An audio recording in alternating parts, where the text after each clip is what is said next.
What is up, geeks?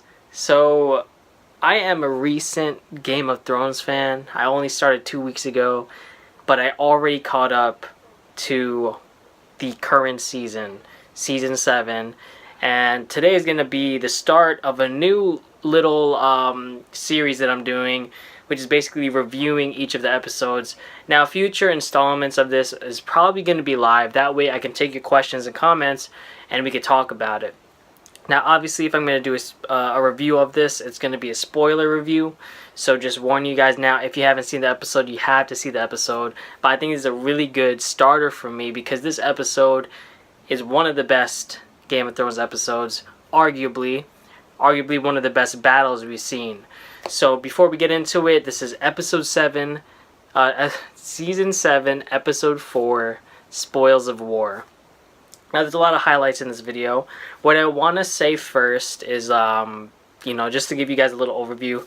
Top favorite characters, Daenerys is my number 1. These are all the living ones that I'm talking about now. We could get to the all-time list in a different video. Just to save on time, my current favorite characters, Daenerys, number 1. Number 2, I'd have to go with Tyrion Lannister. Number 3 is going to be Arya Stark. Number 4, Jon Snow. And I know that might be a little bit low for you guys, but I'll get into that in a little bit why he's my number 4. Then number 5, I didn't think this all the way through. Number 5, that's going to be tough. Because I had in my head what I had for the overall series, but as far as my current favorite characters, I think Ser Davos is number 5 for me. I really like Ser Davos. But that's a hard one. You could put a lot of people in that. Anyway, Jon Snow seems to be, if anything, fits the natural criteria or natural character as far as like a protagonist that you've seen before. He's probably the one that fits into that mold the most. And that's not hating on him. I think he's a really great character. But he is a similar kind of character that we've seen. But all these other characters that I mentioned are very different kind of characters. And I think they add a lot to the series. And this is why the series is so amazing compared to all these other TV shows. I think, for me, personally, I'm going to put Game of Thrones as my number 1 favorite TV show of all time already. Being that I've only watched it for the past 2 weeks, and I've watched The Walking Dead for seasons now, and you guys know I'm a huge Walking Dead fan, but I have to say, character wise, story wise, this beats it. But for those who are just trying to watch this for the review, let's get into the review right now. Number 1 thing in this episode, Drogon just lights it up. Dracarys, all over the place, and Daenerys, is just riding him the whole entire time, and it's just awesome. It's just so cool. Poor choice of words there, but anyway, what you guys want to know is like what I think happened at the end. I think Jaime Lannister is still alive, so we see Jaime Lannister almost getting torched up by Daenerys, and that was a hard part for me because I'm a huge fan of Bronn too, and Jaime I'm starting to really like because of the way he was with Brienne of Tarth. So I think he's starting to become a redeemable character. But what I did not like is that they put us in a pickle in this episode because we love Daenerys, but we also like these other characters, and the thing is they're both on opposite sides, and that's what makes this show so amazing. You don't know who to root for sometimes. And it's hard for me to even pick a house because like each house has its great characters, bad characters, flaws, pros, cons, and that even goes to just the characters themselves. And I think you see that with Daenerys in this episode. Her adamance, her being so adamant for Jon Snow to kneel before her, kind of shows that she's her father's daughter. Showing that she's flawed, even though we love this character. She might be the best character in the series, arguably. And yet she's so flawed in the sense that she needs someone to bow down to her. She's so driven to the Iron Throne, even though she really doesn't know why. She doesn't understand or know why she wants the Iron Throne. She gets to the point where she needs to ask advice all the time from different people, and she never trusts her own advice.